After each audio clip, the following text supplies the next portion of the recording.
What's going on, everybody? It's me, Brian Sperduti from Genesis Personal Training, and I know I usually throw out the funny, silly videos with the intros, but today I wanted to talk about a topic that's a little bit more serious, and that's trainer etiquette.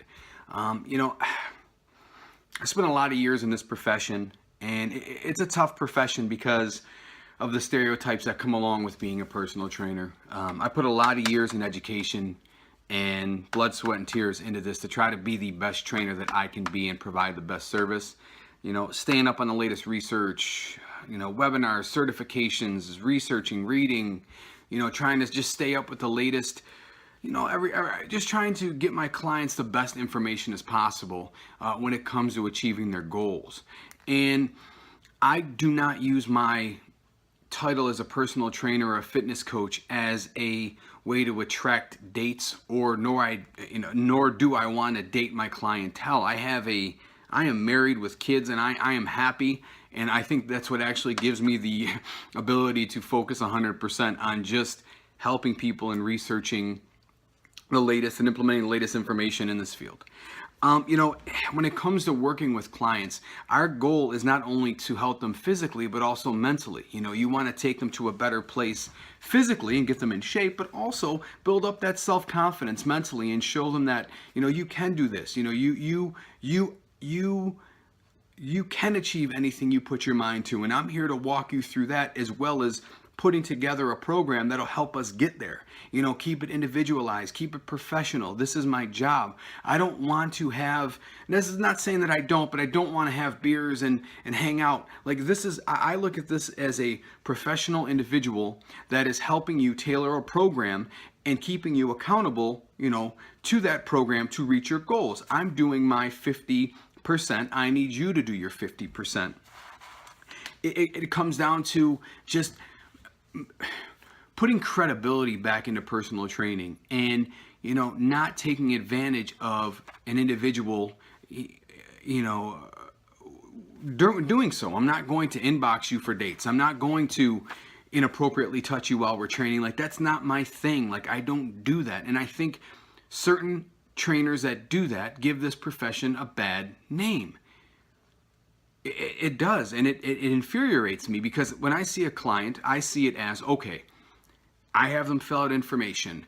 I have them, track, calories and things like that for 2 weeks. I try to figure out, the best approach to getting them to reach their goal. The last thing on my mind is, oh, I can't wait to get a progress pic so I can take a look at this person. You are dealing with such vital information with people.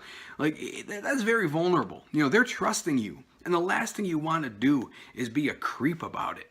And I think when people do that, that affects trainers everywhere, because it puts out a bad stigma on the profession.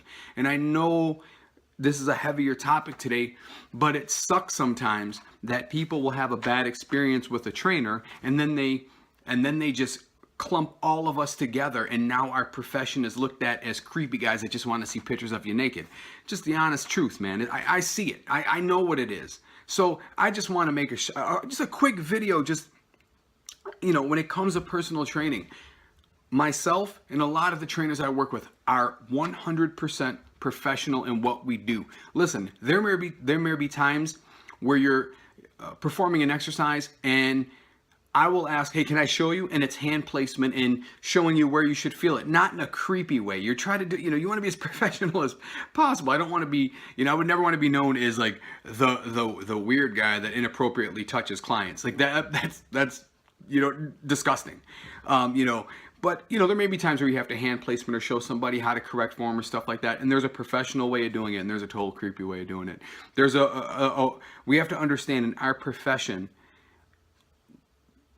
in order for our profession to be taken seriously, we have to be professionals at what we do and be professional with our clients. That's the only way people are going to take us serious as personal trainers. I'm not saying every trainer does it. I have seen a lot of it. And it's just discouraging when you see it. It makes you sick to your stomach, because, like I said, one bad experience with a trainer, then the whole personal training field gets looked at as, oh my God, I would never hire a trainer. They creep me out. And it's like, that's just one bad experience. But when you sit with a good trainer, a quality trainer, and they put together that program, whether it be general weight loss, or whether it be in prep for a physique competition, whether it be laying out a program for a figure competitor, a bodybuilder, a men's physique competitor, a bikini competitor, because yes, they all have different styles of programming. If you want to get technical, they're all different categories that you're training for, so just when it just I know I'm kind of going on a rant, but it's just something that really irks me, because I love what I do. I love the personal training field. I love helping individuals achieve goals, physically and mentally. I love bringing, seeing someone's self-confidence and seeing, when they've reached that goal, no matter what it is. And I love this profession. I just don't want this profession getting a bad name. So I know that's kind of my rambling rant for today. And I know I usually take a lighter load when I make these videos when I'm talking about stuff, but that's just my video for today. It's just personal trainer etiquette. Make sure you're meeting with a personal trainer that is professional. Don't be afraid to ask for recommendations from past people he's worked with or she's worked with in the past. You can ask them certain questions about nutrition and training methods. Don't be afraid. Do a little research. Not every trainer is created equal. So do research, and don't be afraid to ask questions when you meet with a trainer to hire them. They're providing you a service. It's like going to, Dunkin' Donuts or Tim Hortons, or they're providing a service and you want a quality service. So whatever service you find that fits within your needs and you trust in, then you go with. Don't just go with the first trainer that jumps out. I'll meet with clients and I'll actually tell them, this is what I can provide. Feel free to shop around and talk to other trainers in the area. I don't have a problem with that, but I'm professional. I take the client into consideration, and I understand I'm dealing with an individual that is purchasing a service and they want results. They don't want, they don't need me to be unprofessional. So it's just a video on etiquette and personal training, and I promise the next video will be lighter. It's just something I wanted to address. I'll talk to you guys soon.